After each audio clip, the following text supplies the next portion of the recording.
जय गुरु जी। शुक्राना गुरु जी। सारी संगत को जय गुरु जी। संगत जी, आज हम एक आंटी जी का सत्संग सुनेंगे जिसमें उन्होंने बहुत अच्छे से बताया है कि गुरु जी की इच्छा के बिना हम कुछ नहीं कर पाते और जैसे ही गुरु जी की इच्छा होती है तो हमारे काम बन जाते हैं। गुरु जी सत्संग में कैसे दर्शन देते हैं और हमें सत्संग कैसे करना चाहिए। चलिए आंटी जी का सत्संग सुनाती हूँ। ये सत्संग पूरा ज़रूर सुनिएगा।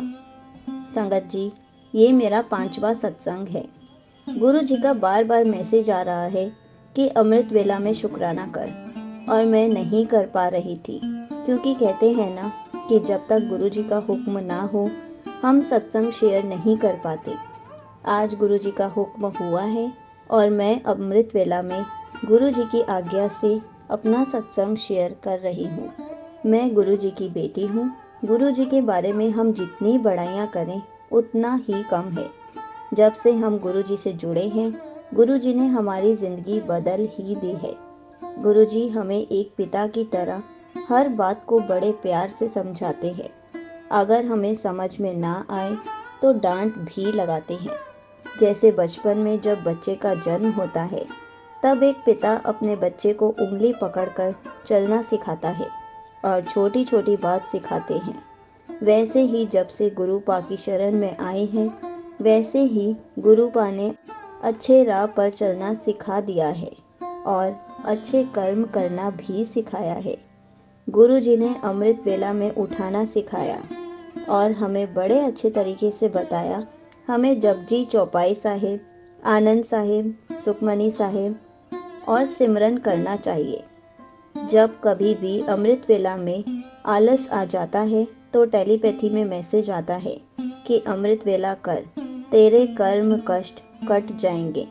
मेरा बेटा भी गुरु जी को बहुत मानता है और वो कहता है गुरु जी मेरे नानू हैं, क्योंकि कहता है आप गुरु जी की बेटी हो और अगर मैं उसको डांट भी देती हूँ तो गुरु जी को शिकायत लगाता है।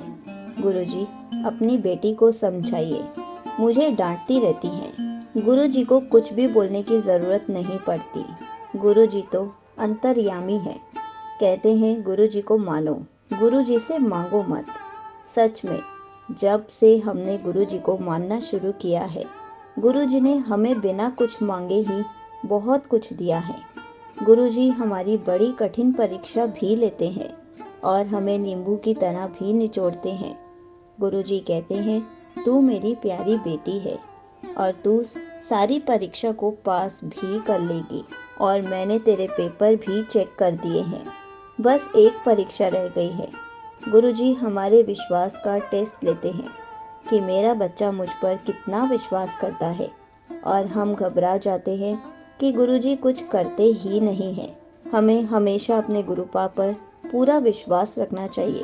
गुरु जी कहते हैं कि जब तुम नई क्लास में जाते हो तो धीरे धीरे आगे बढ़ते हो, फिर तुम इतनी जल्दी क्यों घबरा जाते हो।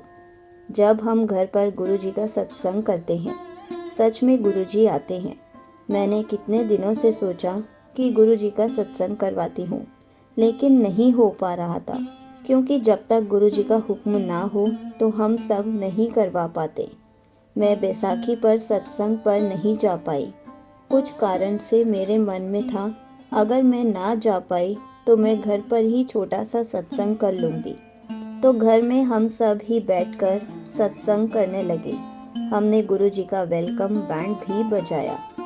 जैसे ही वेलकम बैंड शुरू हुआ, गुरु जी अपनी गद्दी पर विराजमान हुए क्योंकि इतनी पॉजिटिविटी आई कि गुरु जी आते हैं।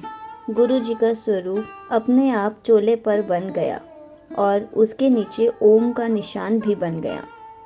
थोड़ी देर बाद हमने देखा कि एक और ओम बन गया है चोले पर ही, और गुरु जी ने 7 नंबर की ब्लेसिंग भी दी है क्योंकि चोले पर अपने आप 7 बन गया था। और कहते हैं कि सत्संग में अगर ओम बने तो गुरु जी अपनी ब्लेसिंग्स देने आते हैं। आंटी जी, जो आप सुखमनी साहिब की अष्टपदी डेली डालते हो, मैं रोज़ अमृत वेला में सुनती हूँ। गुरु जी कहते हैं कि अब तुम बाहर जाओ, मुझे बोल कर जाओ। सच में गुरुजी हमें किसी न किसी रूप में दर्शन देते हैं, कभी तितली रूप में, कभी कबूतर के रूप में। गुरुजी हमेशा हमारे अंग संग ही रहते हैं। यहीं पर आंटी जी का सत्संग समाप्त होता है। संगत जी, ये बात बिल्कुल सच है कि जब भी हम अपने घर में, चाहे अपने फैमिली मेंबर्स के साथ सत्संग करें या फिर अकेले करें, गुरुजी अपनी प्रेजेंस फील ज़रूर कराते हैं। किसी भी रूप में आकर दर्शन ज़रूर देते हैं और बताते हैं कि तेरा सत्संग सफल हो गया, मैंने तुझे दर्शन दे दिए, मैंने तेरे लगाए भोग को प्रसाद बना दिया, अब तू सबको प्रसाद खिला दे। जय गुरुजी, शुक्राना गुरुजी।